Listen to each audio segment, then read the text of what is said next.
You've been sold a lie that stiffness is just a part of life. It's not, it's a symptom of neglect. Today, I'll expose that lie and give you the 6 stretches that completely redesign your body.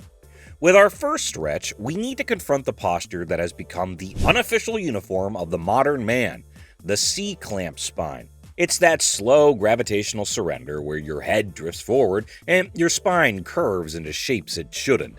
But visuals aren't even the worst part. It's a structural crisis. Every inch your head moves forward adds about 10 pounds of pressure onto your cervical spine. The problem originates from a back that's gone dormant, with muscles that have forgotten their primary job is to hold you upright. The Cobra press-up is the jolt of electricity they desperately need. This movement is the opposite of slouching. The most common and destructive mistake is turning this into an ego-driven heave, craning the neck back to look at the ceiling. This does absolutely nothing beneficial, compressing the cervical vertebrae and inviting neck pain.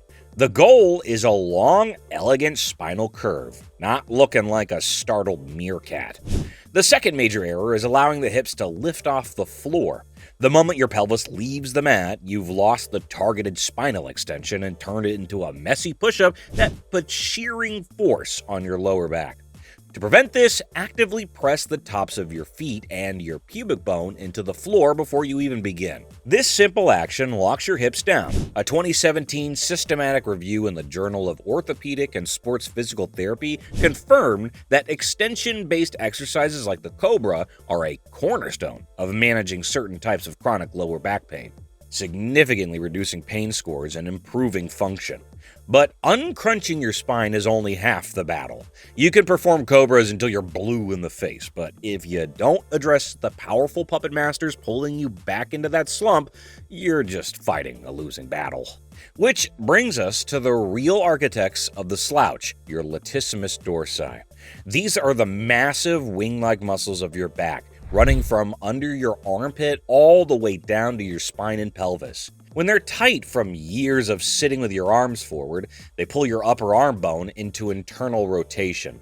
This yanks your shoulders forward and down, creating that hunched, closed-off posture. Stretching them isn't about flexibility, it's about severing those strings. This stretch is about creating width and space in a body that's become narrow and closed off. Tight lats are like invisible straitjackets, restricting your ability to reach and rotate. Releasing them isn't just a stretch, it's an act of claiming back the physical space that your posture has surrendered. The feeling you're looking for is a deep, expansive pull along the sides of your torso, from your armpits down to your ribcage. Your core should feel braced and stable, preventing your lower back from arching, as if someone is gently pulling your arms forward while you anchor your hips back. Make sure you ease into this one at first. Creating freedom in your upper body is a monumental step, but true freedom of movement is a full-body project. The truth is, if you're constantly fighting daily aches, you need a comprehensive strategy, not just a few isolated moves. If you're ready to stop guessing and want a complete, organized blueprint for building a resilient body engineered for longevity, you need to check out my ebook. These 6 stretches are your starting arsenal, but my guide is the full battle plan. The link is waiting for you in the description below whenever you're ready. For now, though, let's take that newfound upper body freedom and connect it to the engine room downstairs, a place that's often the true source of our bodily dysfunction. If your hips feel less like fluid ball and socket joints and more like 2 blocks of rusty, fused metal, the frog stretch is what you need. For anyone who spends hours a day in a chair, the adductors, the muscles of your inner thighs, become short, tight, and weak. This restricts your hips' ability to move freely, and when the hips can't move, the body compensates by forcing movement through the lower back and knees, a recipe for chronic pain. The frog stretch is a primal reset. It returns your hips to a wide, open position that modern life has tried to eliminate. This isn't just about muscle length, it's about signaling safety to your nervous system.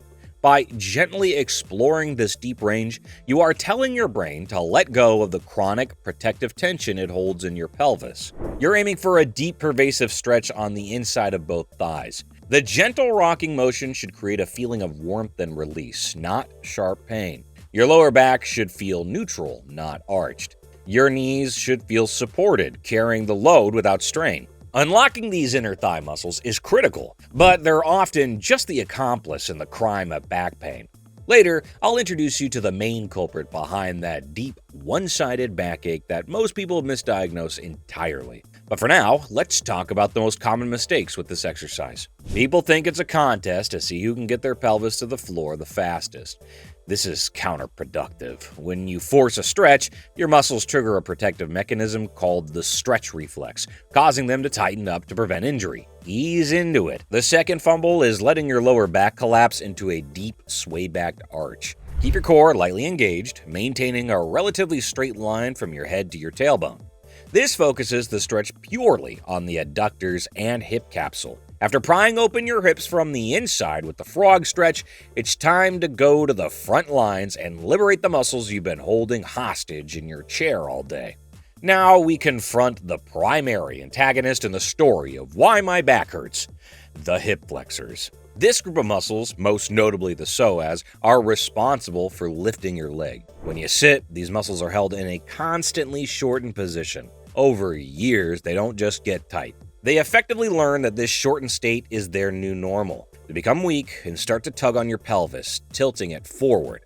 The philosophy: the kneeling hip flexor stretch is a targeted declaration of independence for your lower back. By releasing the constant vice-like grip of the hip flexors on the front of your pelvis, you allow your entire pelvic girdle to return to a neutral, balanced state. It's less about flexibility and more about restoring structural equilibrium. Mastering this pelvic tuck isn't just for this stretch, it's a foundational skill.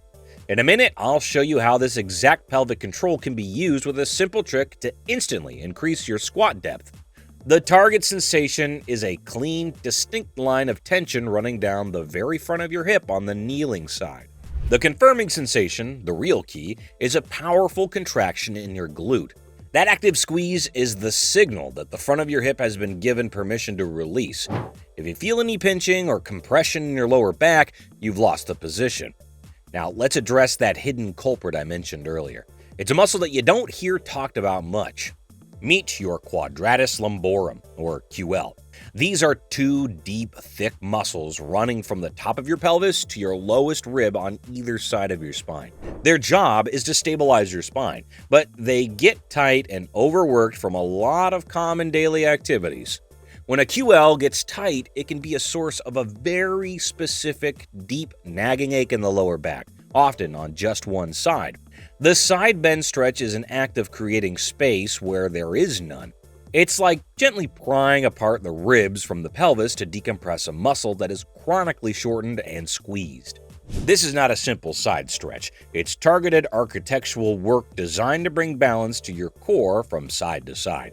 You should feel a deep, satisfying lengthening all the way from the top of your hip bone up through your side and into your armpit.